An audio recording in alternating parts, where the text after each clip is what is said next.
एक गधे को अचानक जंगल की सैर करने का शौक चर्राया और वो जंगल में चलते चलते बहुत दूर निकल आया।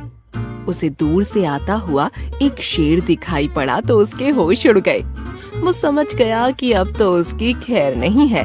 अरे बाप रे, हे भगवान, सामने शैतान है रे। ये शेर तो मुझे पलक झपकते ही ढेर कर देगा। कुछ युक्ति लगानी पड़ेगी, तभी तो जान बचेगी। उसने अपने दिमाग के घोड़े दौड़ाए और हिम्मत से काम लेकर चेहरे के हाव भाव बदले। शेर समीप आ गया। वो सोचने लगा, ये नया जानवर जंगल में आया है, आकार में बड़ा है, मेरे सामने तनकर खड़ा है, इसका मुंह भी बड़ा है, पर मैं तो जंगल का राजा हूँ, मैं इसे मार सकता हूँ। ओ शेर भाई, क्या सोच रहे हो? कोई अच्छी बात है तो मुझे भी बताओ।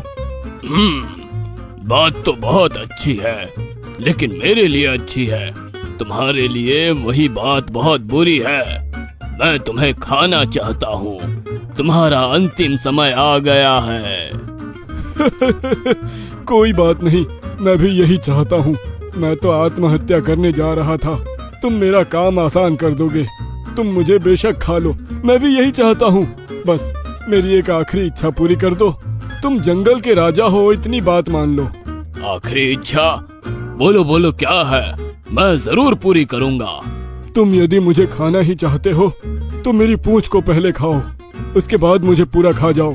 तुम्हारा भी पहला अनुभव होगा। ऐसा करने से हम दोनों को स्वर्ग मिलेगा। अच्छी बात है, स्वर्ग मिलना सौभाग्य की बात है। मैं पूंछ से ही शुरुआत करूँगा। चतुर गधा शांत खड़ा हो गया। शेर उसके पीछे चला गया। वो जैसे ही गधे की पूंछ को छूने चला, गधे की जोरदार दुलत्ती उसके मुंह पर पड़ी और वो बड़ी जोर से धड़ाम से जमीन पर गिरा। उसने उठने की कोशिश की तो दोबारा गधे ने दुलत्ती मार दी। शेर के मुंह का नक्शा ही बिगड़ गया। उसकी कमर टूट गई, अधमरा हो गया। अरे बाप रे, हड्डी पसली एक हो गई, मुंह भी टूट गया, कमर भी टूट गई। अब तो ठीक से खड़ा भी नहीं हो सकता। शेर भाई, अब मैं तो जा रहा हूँ। तुम स्वर्ग में जाने की तैयारी कर लो। चतुर गधा अधमरे शेर को छोड़कर बड़ी शान से आगे बढ़ गया। कुछ दूर जाने के बाद उसे एक बाघ मिल गया। बाघ ने जब गधे को देखा तो उसके मुंह में पानी आ गया।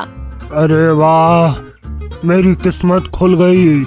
अच्छा खासा तगड़ा गधा सामने आ गया। अब तो दावत होगी। गधे ने फिर अपने दिमाग पर जोर लगाया और एक रास्ता निकल आया। अरे बाघ भाई, ऐसा लगता है तुम्हें तुम्हारी मौत यहाँ खींच लाई है। अब यहाँ से भागने में ही तुम्हारी भलाई है। अबे गधे, मेरी शक्ति के सामने तू कहाँ टिक पाएगा? अब तो तू बेमौत मारा जाएगा। अब तक 4 बाघों को ऊपर भेज चुका हूँ, 5वां नंबर तुम्हारा है। तुम्हें मारने से पहले मैं सोचता हूँ हम दोनों का शक्ति परीक्षण हो जाए। शक्ति परीक्षण? वो कैसे होगा? सामने दीवार खड़ी है, उसे ठोकर से गिराना है। जो गिरा देगा वो शक्तिशाली है, विजेता कहलाएगा। जो नहीं गिरा पाया वो हार जाएगा और मुंह लटकाकर घर जाएगा। सबसे पहले तुम ही जोर लगाओ, उसके बाद मैं चमत्कार दिखाऊंगा। बाघ बड़ी जोर से कूदा और बार बार दीवार पर टक्कर मारने लगा। बड़ी कोशिश करके भी दीवार को तोड़ नहीं पाया। थक हार कर बैठ गया।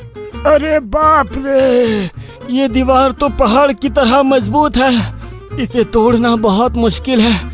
तुम भी नहीं तोड़ पाओगे, मेरी तरह थक कर बैठ जाओगे। अच्छा, ये बात है तो देख लो मेरी करामात। बाघ द्वारा कई टक्कर मारने के कारण दीवार कुछ कमजोर हो गई थी। गधा आगे बढ़ा और उसने अपने पिछले दोनों पैरों की दुलत्ती का वार कर दिया। दीवार टूटकर धाराशायी हो गई। बाघ की आंख खुली की खुली रह गई। उसी समय गधे की एक दुलत्ती बाघ पर पड़ी और बाघ लुढ़क गया। उसे दिन में चांद तारे नजर आने लगे। वो उठकर जो भागा तो पीछे मुड़कर ही नहीं देखा। चतुर गधा विजयी बन गया।